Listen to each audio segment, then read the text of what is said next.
शुभ मंगल हो, शुभ मंगल मंगल मंगल हो, शुभ मंगल हो, शुभ मंगल हो, शुभ मंगल मंगल मंगल हो, नभ मंगल हो, जल मंगल हो, नभ मंगल हो, जल मंगल हो, धरती का कण कण मंगल हो, धरती का कण कण मंगल हो, शुभ मंगल हो, शुभ मंगल हो, शुभ मंगल मंगल मंगल हो, शुभ मंगल हो, शुभ मंगल हो,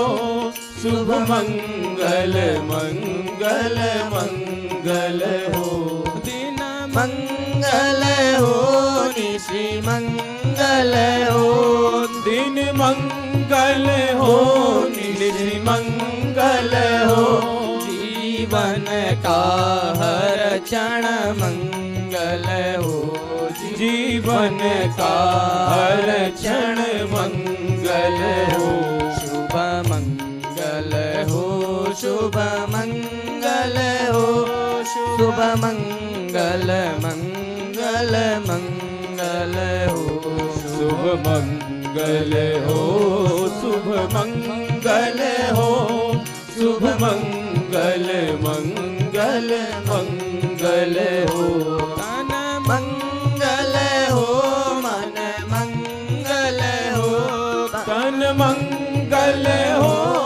मन मंगल हो, श्रम से अर्जित धन मंगल हो, श्रम से अर्जित धन मंगल हो, शुभ मंगल हो, शुभ मंगल हो, शुभ मंगल मंगल मंगल हो, शुभ मंगल हो, शुभ मंगल हो, शुभ मंगल मंगल मंगल हो, मति मंगल हो, गति मंगल हो, मति मंगल हो, गति मंगल हो, मानव की हर कृति मंगल हो, मानव की हर कृति मंगल हो, शुभ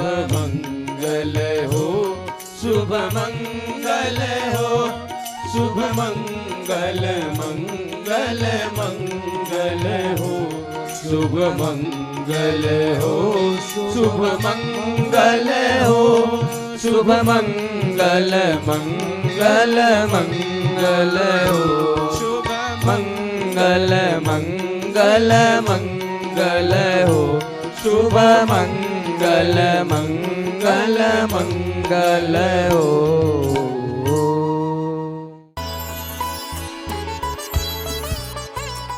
यह सृष्टि अस्तित्व में आई कैसे?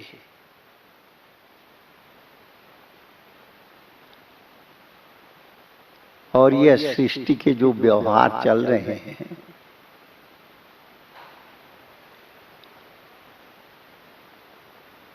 वो कौन सी ऐसी सत्ता है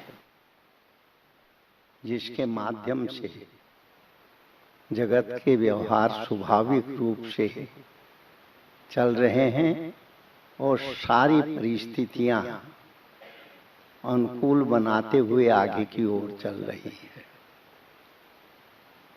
आज मैं जब यहाँ आया था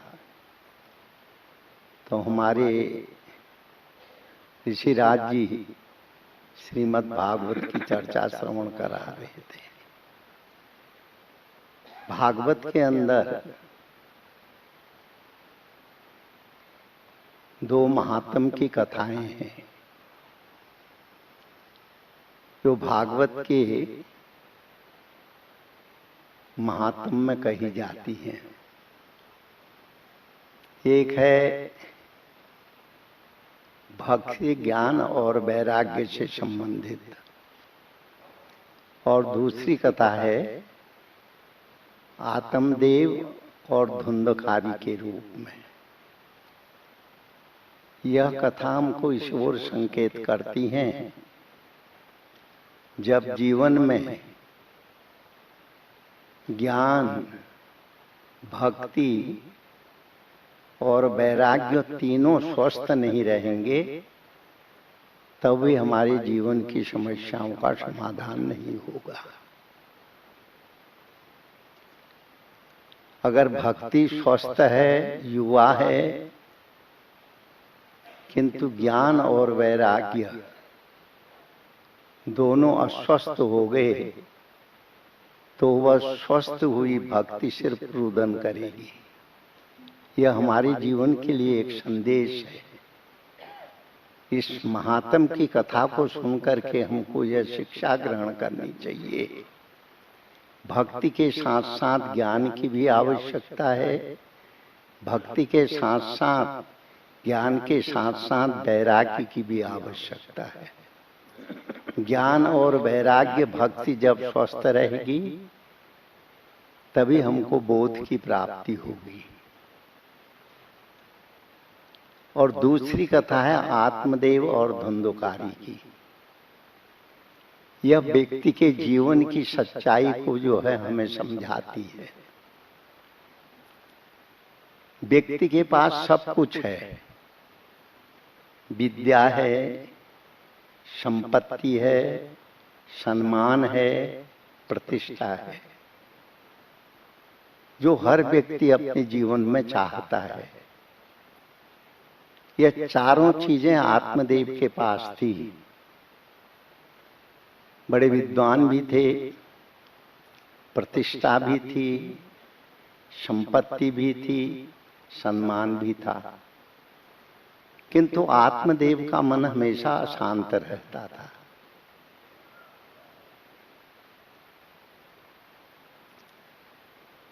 न सम्मान आत्मदेव को शांति दे सका, न वैराग्य, न संपत्ति आत्मदेव को शांति दे सकी, न प्रतिष्ठा, न संपत्ति। अगर हमारे जीवन में संपत्ति भी हो, सम्मान भी हो, प्रतिष्ठा भी हो, वह हमको शांति नहीं दे सकते हैं जब तक हमारे अंदर में कुछ चाहना न हो। तो आत्मदेव ये सब कुछ होने के पश्चात भी आत्मदेव अशांत है। तो अशांति का कारण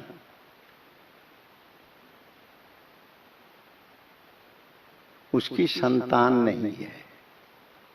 संतान न होने के कारण जो वस्तुएं हमारे जीवन में हमको जो है प्रतिष्ठा दिलाती हैं, शांति दिलाती है, सम्मान दिलाती है, वह सब कुछ है, किंतु आत्मदेव शांत नहीं है। यह कथा को हम एक पौराणिक कथा के रूप में नहीं, एक महात्म के रूप में नहीं, किंतु अपने जीवन में हम उसको समझने की कोशिश करें।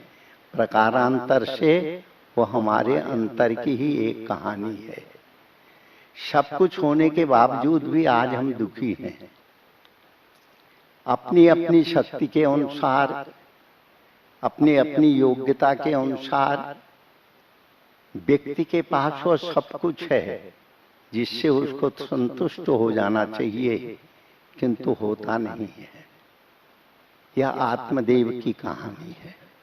कहानी को हम विस्तार से नहीं सुनाएंगे। आप लोग अनेक बार जब श्रीमद् भागवत की कथा होती है तो आत्मदेव की और धुंधकारी की कथा को आप लोग पहले श्रवण करते हैं। भक्ति के पक्ष में विद्वान लोग बहुत कम बोलते हैं और भक्ति अपना परिचय देते हुए कहती है द्रविणम उत्पन्नम, में द्रविण में उत्पन्न हुई, महाराष्ट्र में बड़ी, और जो है गुजरात सौराष्ट्र में जाकर के मैं बुढ़ी हो गई। ये भी एक दृष्टि है, सोच की दृष्टि है। ये किसी राज्य का प्रश्न नहीं है, किसी सभ्यता का प्रश्न नहीं है। ये एक संकेत है हमारे जीवन के लिए कि हमारे विचार हमेशा एक से नहीं रहते हैं। हमारे विचारों में हमेशा परिवर्तन होता रहता है। किंतु भक्ति स्वतः कहती है, जब मैं वृंदावन में पहुंची तो मैं तो सुंदरी बन गई, किंतु ज्ञान और वैराग्य दोनों अस्वस्थ ही रहे। और वो रूपक पेश करती है नारद के सामने, नारद तुम ही बताओ, जिसकी माँ युवा हो, बेटे असमय में बुढ़े हो जाएं, क्या वो माँ कभी संतुष्ट रह पाएगी? कल्पना कीजिए। हमारी जितनी भी पौराणिक कथाएं हैं, जिसको हमारे मनीषियों ने अध्यात्म के साथ जोड़ा है, जिसको समझने के बाद परमात्मा की ओर जाने का हमारा मार्ग प्रशस्त होता है, वो सिर्फ एक कल्पना नहीं है, एक वास्तविकता है। आत्मदेव के पास सब कुछ है, धन है, संपत्ति है, सम्मान है, प्रतिष्ठा है, किंतु आत्मदेव अशांत है।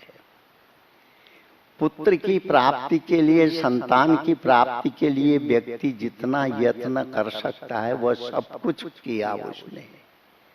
संतों के आश्रमों में गया, उनसे आशीर्वाद लिया, औषधियों का उपयोग किया, उपासना के माध्यम से उस विषय के देवता को प्रसन्न करने की भी उसने कोशिश की, किंतु आत्मदेव को संतान की प्राप्ति नहीं हुई। जब व्यक्ति अपने जीवन में जो उसकी चाहना है उसकी प्राप्ति नहीं कर पाता है, तब वह निराश हो जाता है। संसार की हर वस्तु उसको असार शरीकी दिखने लगती है। आत्मदेव धन के बंधन में नहीं बंधा रहा। आत्मदेव ने सम्मान की कोई परवाह नहीं की, प्रतिष्ठा की कोई नहीं की, और आत्मदेव के द्वारा पढ़ी हुई जो विद्या थी वो विद्या भी उसके काम नहीं आई। वो निराश होकर के वन में चला गया। यह कहानी एक रूपक के रूप में है। यह स्वतः हम अगर अपने अंतर में उसका विचार करेंगे तो हमें उसकी यथार्थता को समझने का अवसर मिलेगा, हम सोचेंगे। तो आत्मदेव घनघोर जंगल के बीच में गया। वहां एक वृक्ष के नीचे कुटिया बनाए हुए एक तपस्वी को उसने देखा। आत्मदेव ने उस तपस्वी को नमस्कार किया। तपस्वी कहने लगे, आत्मदेव तुम बहुत चिंतित लग रहे हो, तुम्हारे चेहरे में चिंता के भाव बार बार उभर रहे हैं, क्या बात है? आत्मदेव कहते हैं, महात्मा जी आपने बिल्कुल ठीक बात कही, मैं चिंतित हूं। संसार में जितने भी सुख के साधन हैं वो मेरे पास हैं। संपत्ति भी है, सम्मान भी है, पद भी है और प्रतिष्ठा भी है, तो भी मैं दुखी हूं, अशांत हूं, चिंतित हूं। तो महात्मा कहने लगे, तुम्हारी चिंता का कारण क्या है? कहते मेरी एक संतान नहीं है। देखो, एक हर सद्ग्रस्त को संतान की चिंता करनी चाहिए। इससे वंश की समृद्धि होती है, परंपराओं का पालन होता है। इसी को एष धर्म सनातन के नाम से महाभारत में भी कहा गया है। किंतु अगर परिश्रम के बाद, प्रयास के बावजूद नहीं प्राप्त हो जाए, उसको ईश्वर की इच्छा समझना चाहिए। यह कहानी इस ओर संकेत कर रही है। मैं प्राप्त करूंगा, अब उसके बिना मैं जी नहीं सकता हूं, यह भाव जो है यही अज्ञानता का भवाटिका में भटकने के कारण भी होता है। तो महात्मा मुस्कुराते हुए बोले, आत्मदेव तू तो एक जन्म की बात करता है, तेरे 7 जन्म तक कोई संतान नहीं है। मैं तेरे को देख रहा हूं, तेरे भावों को समझ रहा हूं। तो आत्मदेव को मन में संतोष हो जाना चाहिए था। जिस वस्तु की प्राप्ति के लिए मैं इतना व्याकुल हुआ हूं, यज्ञों के माध्यम से मैंने कोशिश की, अनुष्ठानों के माध्यम से कोशिश की, औषधियों का भी उपयोग किया, जो वस्तु मेरे को नहीं प्राप्त हो सकी, तो उसके लिए महात्मा कहते हैं 7 जन्म तक तू ऐसे प्रयास करता रहेगा तो भी प्राप्त नहीं होगी। तो उसको संतुष्ट हो जाना चाहिए। देखो, हर व्यक्ति, हमारे यहाँ पे एक बात कही गया है, प्रकृति वशात जीव। हर व्यक्ति प्रकृति के द्वारा संचालित हो रहा है। व्यक्ति यह समझता है कि मैं स्वतंत्र हूँ, हर निर्णय लेने में स्वतंत्र हूँ, हर तरह के जीवन जीने में स्वतंत्र हूँ। वह सिर्फ उसका ज्ञान है, उसकी भूल है।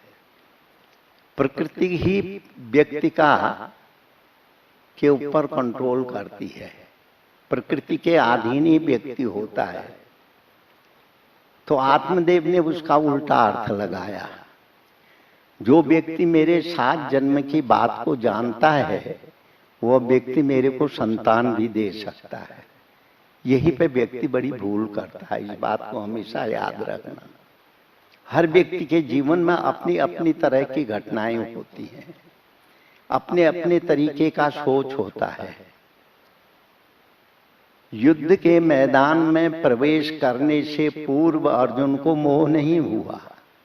अभी आप हमारे धनंजय जी से सुन रहे थे, पर युद्ध में उनको मोह कब हुआ?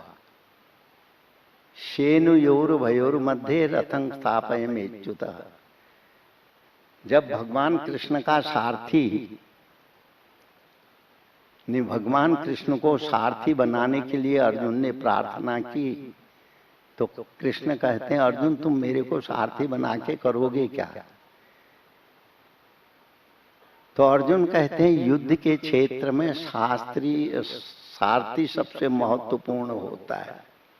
जिस ओर रथ को ले जाता है उसी ओर वो रथ चलता है, वहीं पे योद्धा भी उसके पीछे महारथी भी चलता है। जिस लक्ष्य को सारथी अंकित करता है, महारथी उसी को लक्ष्य बना करके भेजता भी है।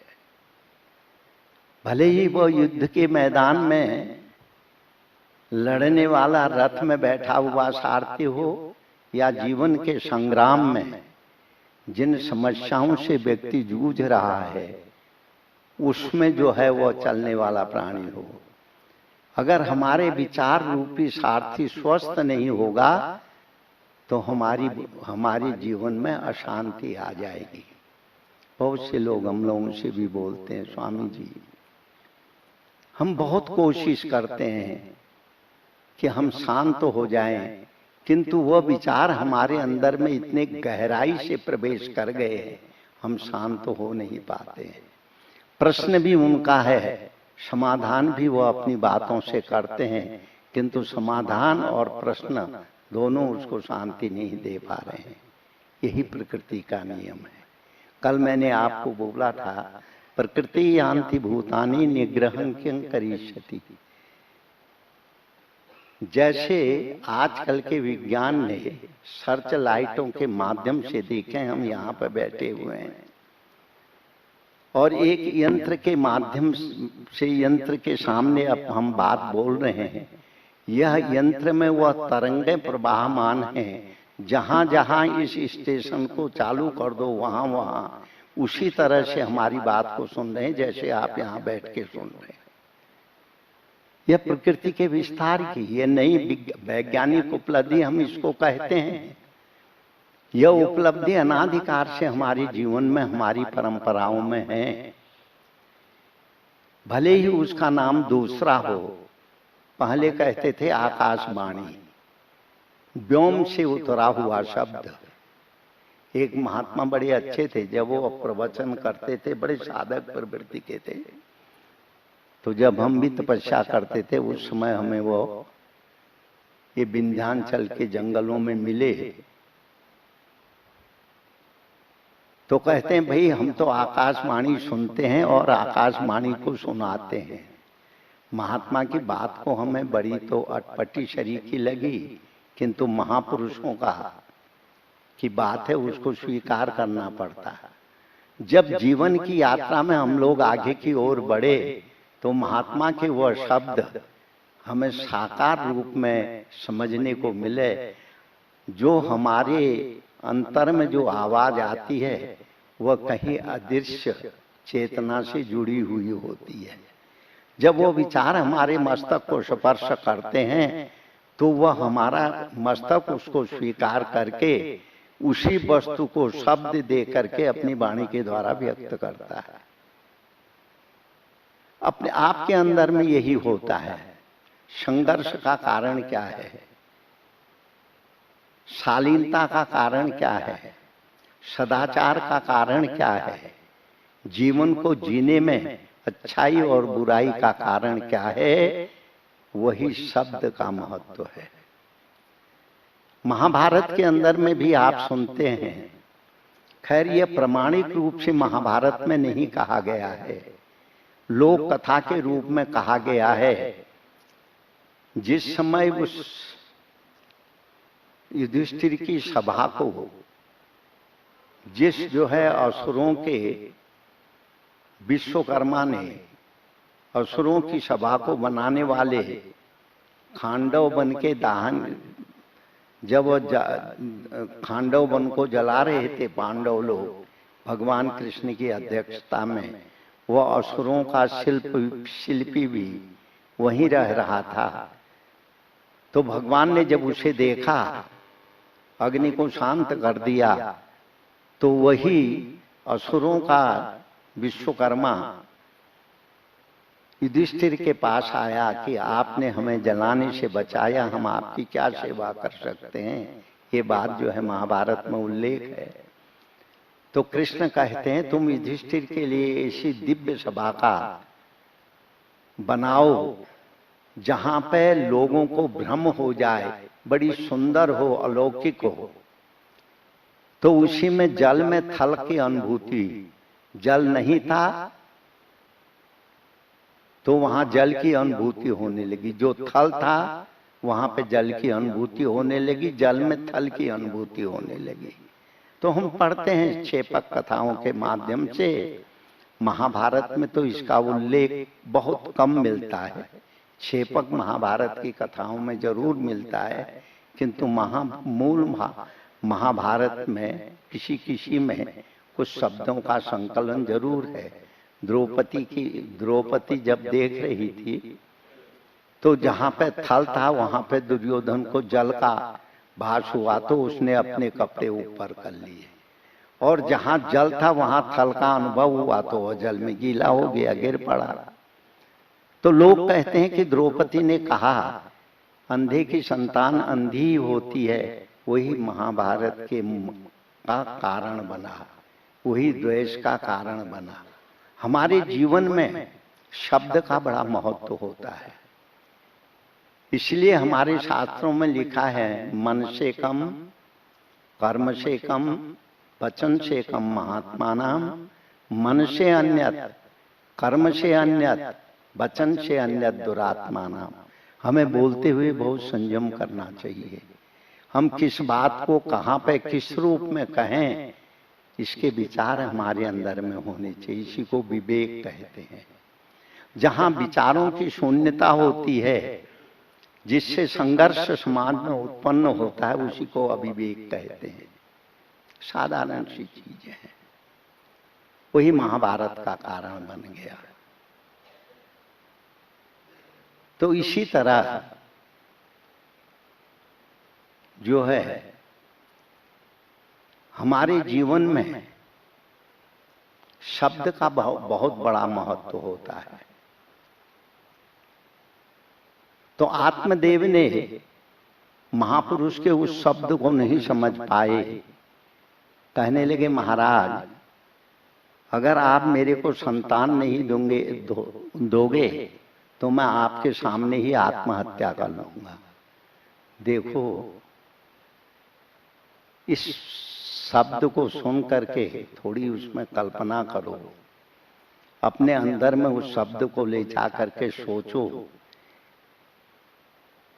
इतना आसक्ति में फंसा हुआ आत्मदेव आत्महत्या की बात करता है, उसके बिना मैं जी नहीं सकता।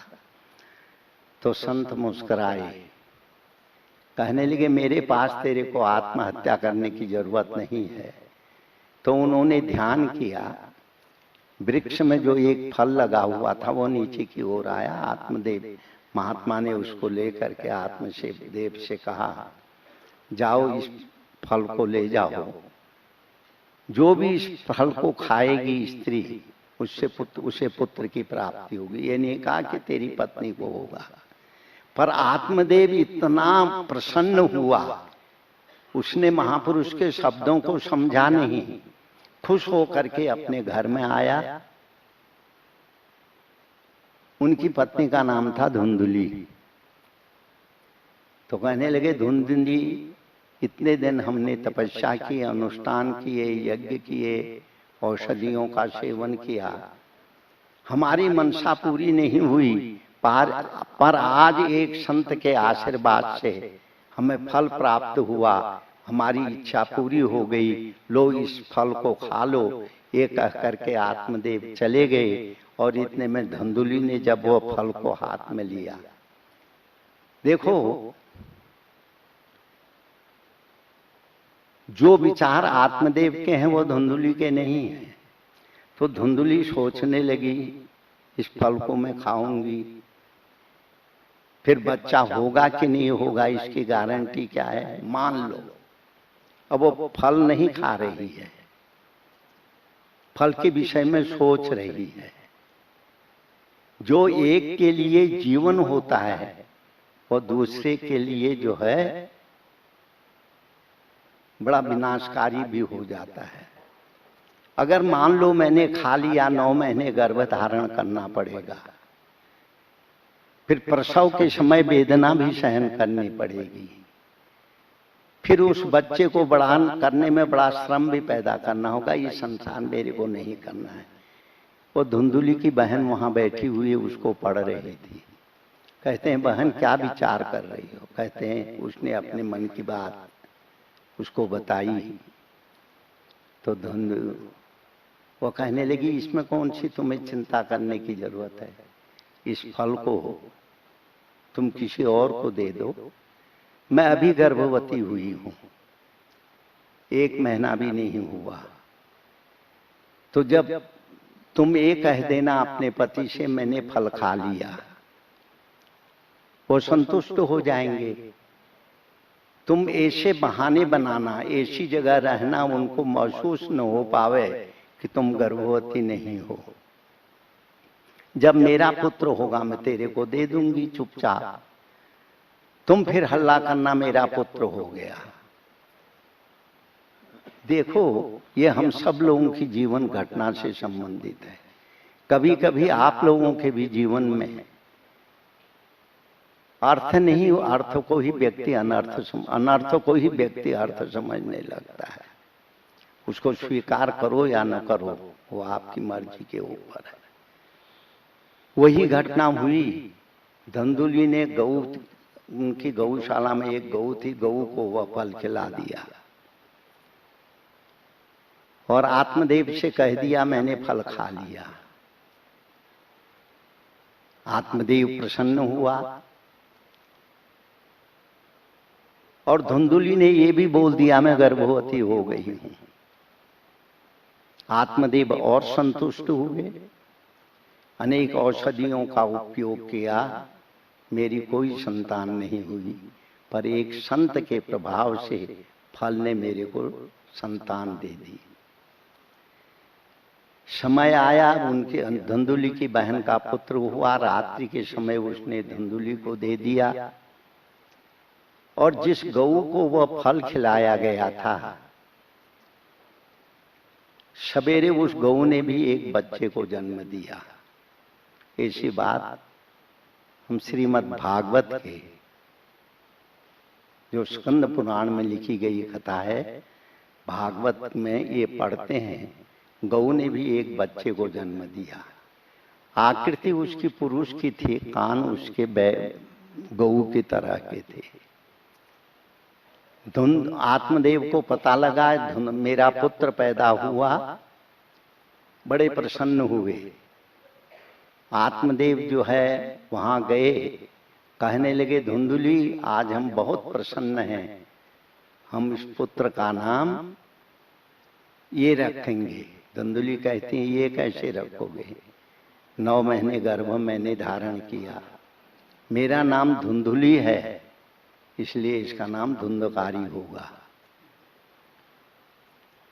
तो मान लिए एक फूल से बनी हुई एक छोटी सी माला पतली होती है, अगर वो गजरा बन जाए अनेक फूलों के सम्मिश्रण से, उसको कहते हैं गजरा।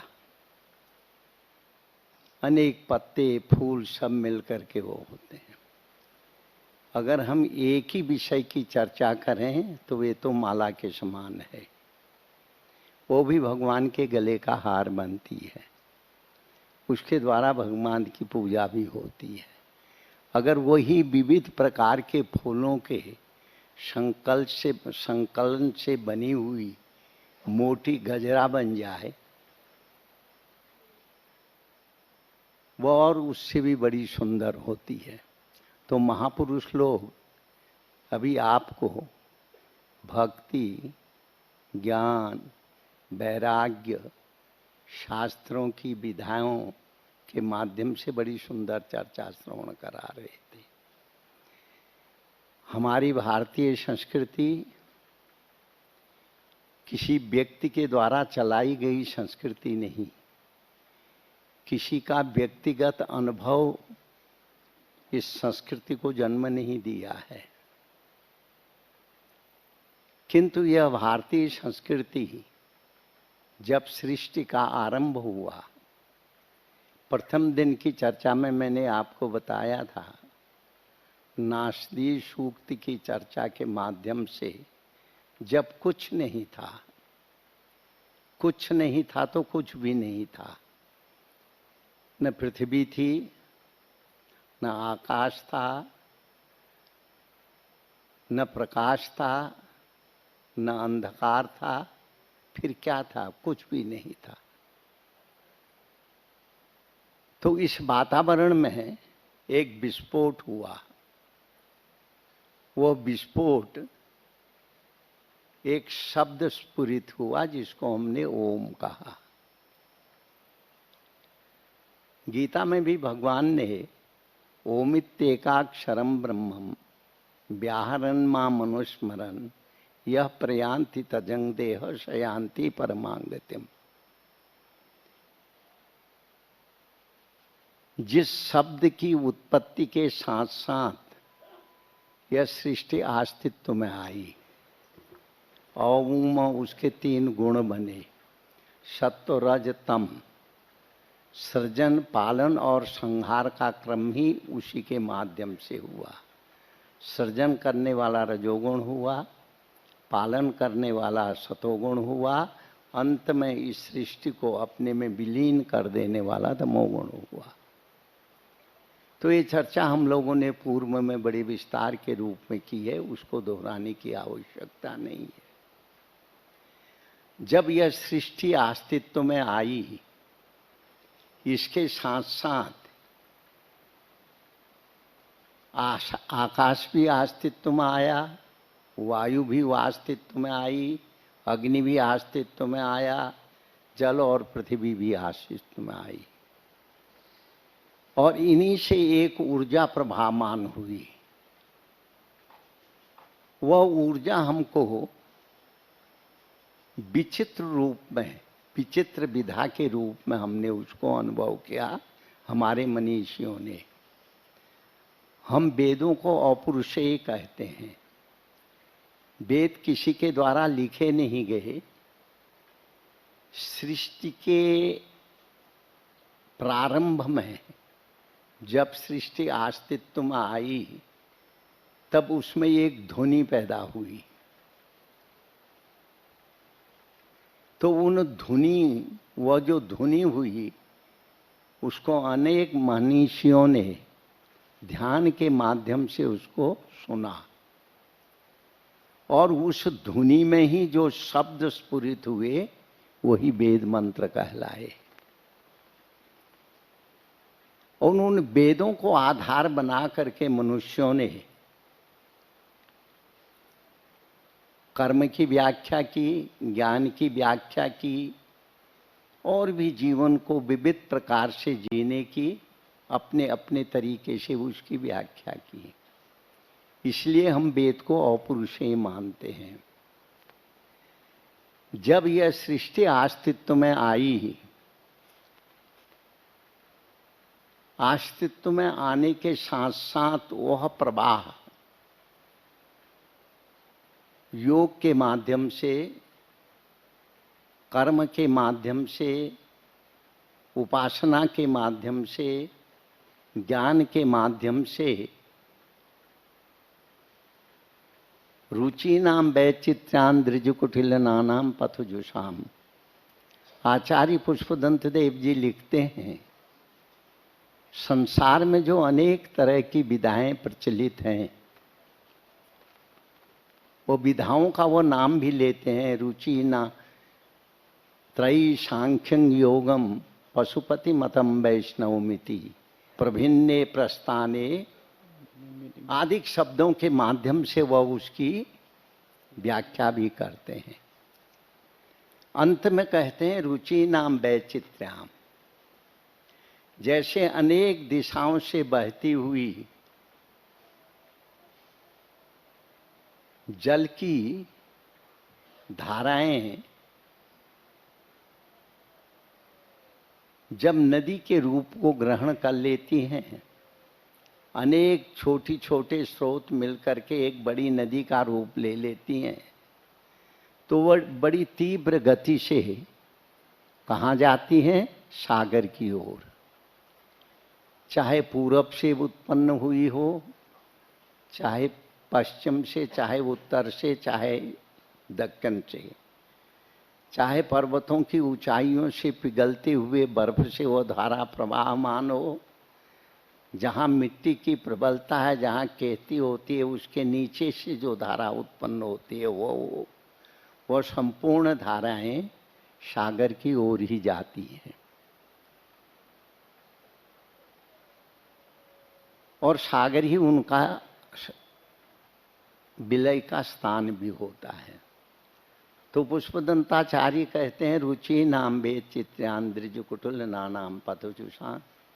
जिसने जिस तरीके से, जिस साधना के माध्यम से हे शिव आपको जानने के लिए उन्होंने उपासना की, चाहे वैष्णव मत के अनुसार, चाहे शैव मत के अनुसार, चाहे शाक्त मत के अनुसार, चाहे हमारे वेदांत की प्रक्रिया के ज्ञान मार्ग के अनुसार, जो भी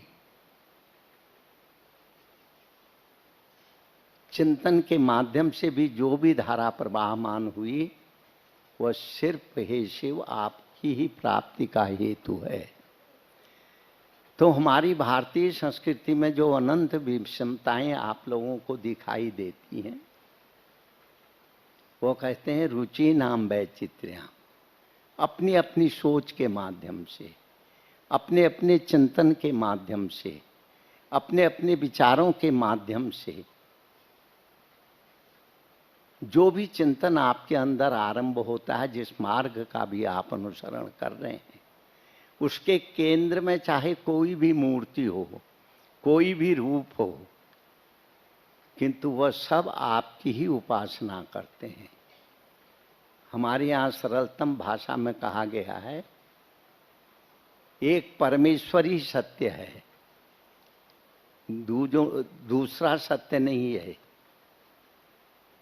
दूसरा है ही नहीं, एक ही अनेक रूपों में प्रतिपादित हो रहा है। जैसे साधारण उदाहरण के माध्यम से हम समझने की कोशिश करें, जैसे एक व्यक्ति जिसका पुत्र होता है और जो उसके पुत्र होते हैं, उसकी पत्नी होती है, तो पुत्र के लिए वो पिता होता है, अपने माँ बाप के लिए वो पुत्र होता है, अपनी पत्नी के लिए पति होता है। और इसी तरह से अनेक जो रिश्ते नाते हैं उसके अनुसार उसको लोग उस रूप में मानते हैं, किंतु उतने रूप होते नहीं हैं। एक व्यक्ति ही केंद्र में होता है, अनेक रिश्ते नातों के माध्यम से उसको हम जानते हैं, पहचानते हैं। तो इसी तरीके से एक सत्य को जानने के लिए अनंत धाराएं, अनंत सोच के माध्यम से जो भी यानी उपासनाएं प्रचलित हुई हैं, वह उस सत्य को जानने का ही मार्ग है। अंत में वह जैसे नदियां सागर में जाकर के ही सागर में समा जाती हैं, उसी तरह से अनेक तरह की उपासनाएं, अनेक तरह की सोच उस परमेश्वर में ही जाके समाहित होती हैं। यही हमारी भारतीय संस्कृति, हमारी भारतीय मनीषियों का चिंतन, यही हमारी मान्यताएं हैं। हम भले ही किसी रूप में, चैतन्य महाप्रभु ने कीर्तन की महत्ता को बताया। चैतन्य कहते हैं, कलो नास्तेव नास्तेव नास्तेव गतिन रथा, हरे नाम हरे नाम एव केवला। इस तरीके से अनेक महापुरुषों ने, जैसे मध्यकालीन हमारे महापुरुष हुए, इसके पूर्व जो हमारे आचार्य हुए, उसके पूर्व जो भी विवेचक हुए, लेखक हुए या उस तत्व को जानने वाले महापुरुष हुए, उन्होंने अपने अपने ढंग से उसी एक ही वस्तु का विवेचन किया।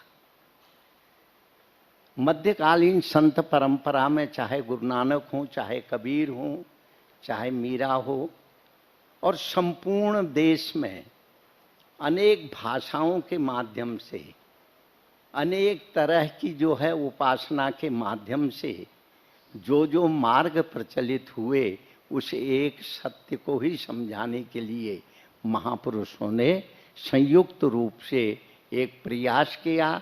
और वह जो है, भले ही भाषा के शब्द अलग हों, किंतु प्रकारांतर से उस एक सत्य को ही समझाने के लिए महापुरुषों ने कोशिश की। जैसे अनेक दिशाओं से बहती हुई नदियां, सागर ही उनका आश्रय स्थान होता है, इसी तरह से हमारी भारतीय सनातन संस्कृति में अनेक तरह की उपासनाएं, अनेक तरह की मानसिकताएं, अनेक तरह की के जो क्रियाकलाप हैं, वह एक उस सत्य को ही जानने के लिए होती हैं। प्रकारांतर से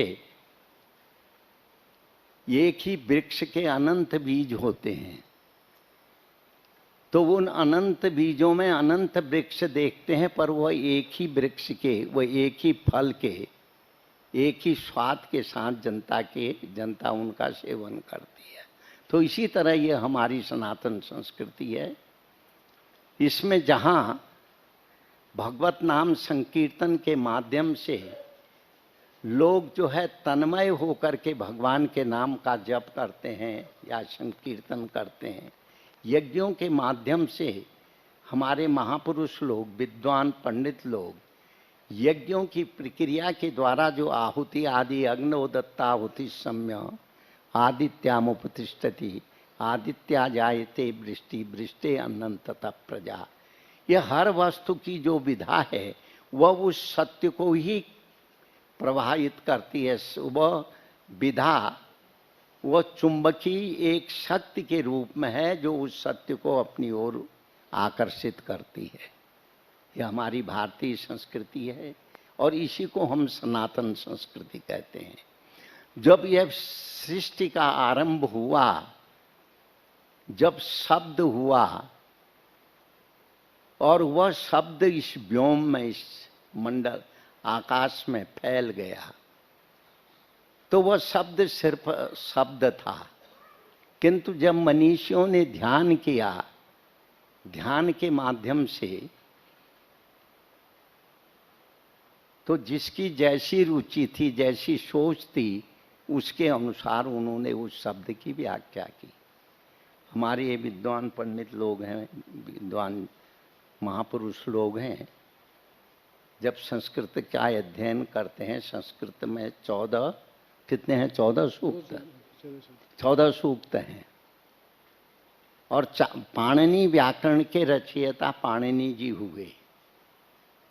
उनके विषय में हम पढ़ते हैं, वो बहुत अधिक विद्वान नहीं थे, पढ़ने में उनकी रुचि भी नहीं थी, और उनके जो आचार्य उनको शिक्षा देते हैं बार बार टोकते थे, तुम पढ़ते क्यों नहीं हो, शब्द को याद क्यों नहीं करते हो। तो उनके मन में ग्लानि हुई, वह शिव की आराधना के लिए चल पड़े। और इधर सनकादिकों ने वो ब्रह्म क्या है, परमेश्वर क्या है, सत्य क्या है, इसकी खोज शुरू की। वो भी शिव की आराधना कर रहे थे, परमेश्वर की आराधना में लगे थे, ये जगत क्या है। और पाणिनि जी लगे थे व्याकरण क्या है, शिक्षा क्या है, विद्या क्या है, इसकी उपासना में। तो उसको हमारे विद्वान लोग जानते, हमने तो ये श्लोक सुना था जब हम विरक्त मंडली में घूमते थे, अपने गुरु जी के साथ कुछ दिन रहे, तो वहाँ पे हमारे यहाँ पढ़ाते थे, नत्वा वशाने नटराज राज ननाद डंका नौ पंचभारम उद्यर्थ कामा सनकादि सिद्धा शिव सूत्र जालम। तो शंकर जी ने अपना डमरू बजाया, और दोनों पृथक पृथक दृष्टि से, पृथक पृथक रुचि के अनुसार, एक तो जगत क्या है इसके बोध के लिए बैठे हुए ध्यान कर रहे थे, एक विद्या को जानने के लिए ध्यान कर रहे थे। और जब शंकर जी ने अपना डमरू बजाया, उसमें से डम डम जब हुआ, 14 बार उन्होंने दबाया,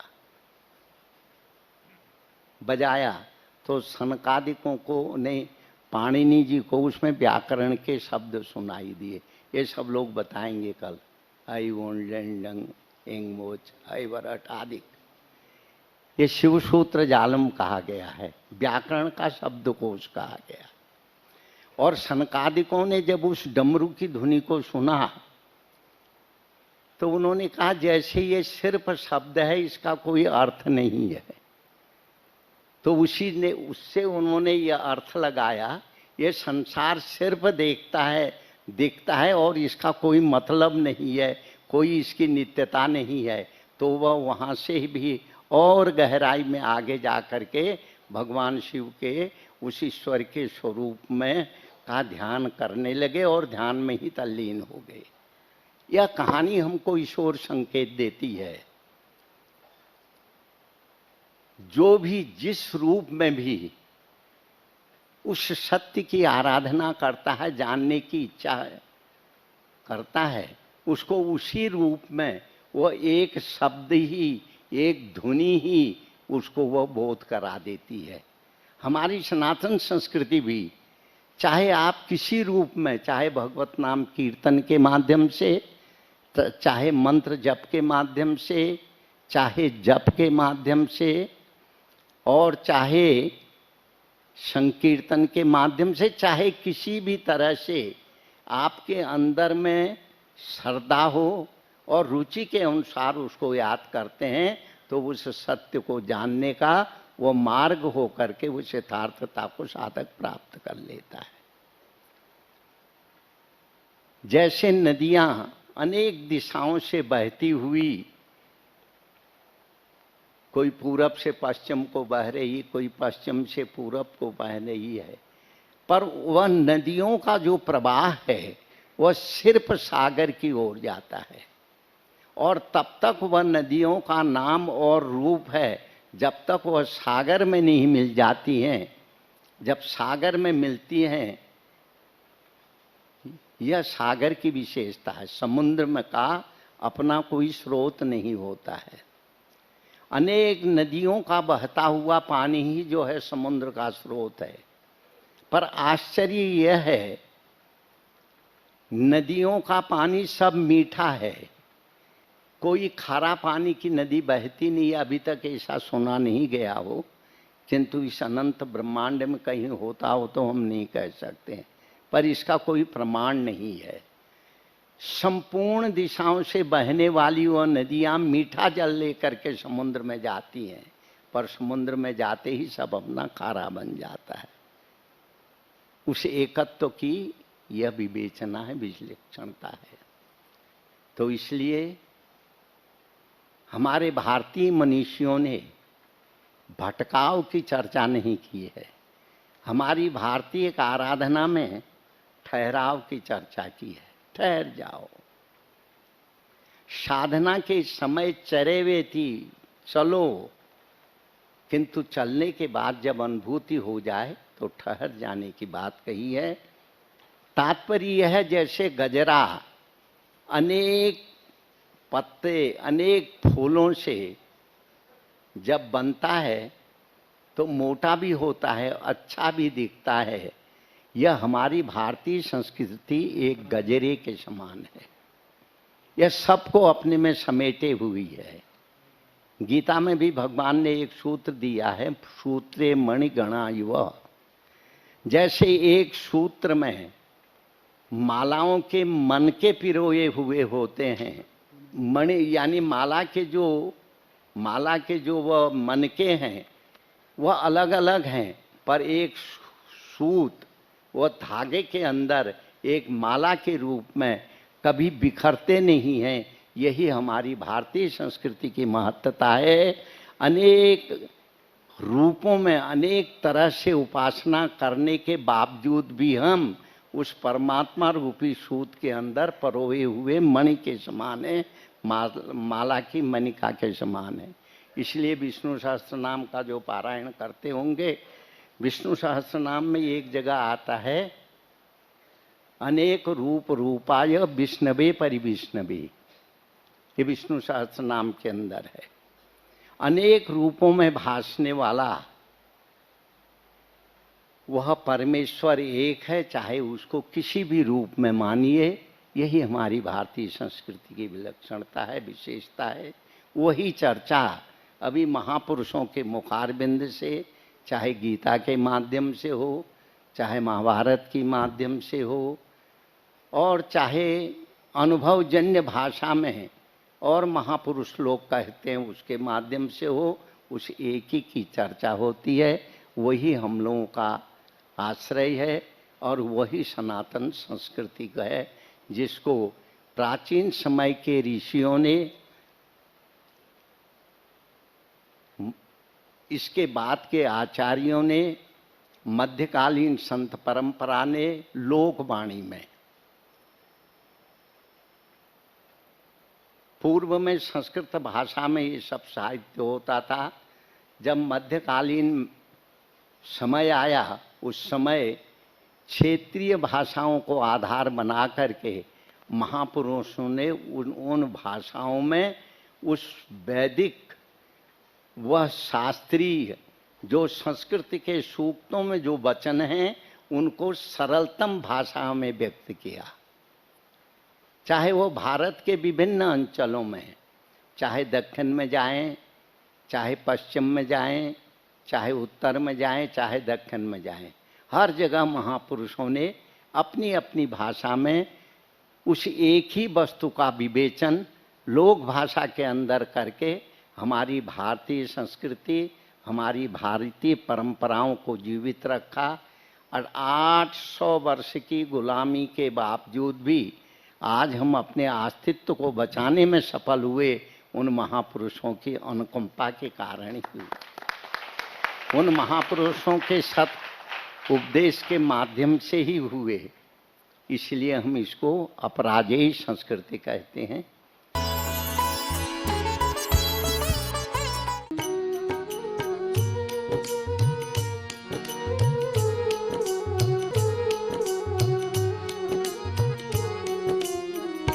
शुभ मंगल हो, शुभ मंगल हो, शुभ मंगल, मंगल मंगल मंगल हो शुभ मंगल हो शुभ मंगल हो शुभ मंगल मंगल मंगल हो नभ मंगल हो जल मंगल हो नभ मंगल हो जल मंगल हो धरती का कण कण मंगल हो धरती का कण कण मंगल हो शुभ मंगल हो शुभ मंगल हो शुभ मंगल मंगल मंगल हो शुभ मंगल हो शुभ मंगल हो शुभ मंगल मंगल मंगल हो दिन मंगल हो निशि मंगल हो दिन मंगल हो निशि मंगल हो जीवन का हर क्षण मंगल हो जीवन का हर क्षण मंगल हो शुभ मंगल हो शुभ मंगल हो शुभ मंगल मंगल मंगल हो शुभ मंगल हो शुभ मंगल हो शुभ मंगल मंगल मंगल हो तन मंगल हो मन मंगल हो तन मंगल हो मन मंगल हो श्रम से अर्जित धन मंगल हो श्रम से अर्जित धन मंगल हो शुभ मंगल हो शुभ मंगल हो शुभ मंगल मंगल मंगल हो शुभ मंगल हो शुभ मंगल हो शुभ मंगल मंगल मंगल हो मति मंगल हो गति मंगल हो मति मंगल हो रति मंगल हो मानव की हर कृति मंगल हो मानव की हर कृति मंगल हो शुभ मंगल हो शुभ मंगल हो शुभ मंगल मंगल मंगल हो शुभ मंगल हो शुभ मंगल हो शुभ मंगल मंगल मंगल हो शुभ मंगल मंगल मंगल हो शुभ मंगल मंगल मंगल हो।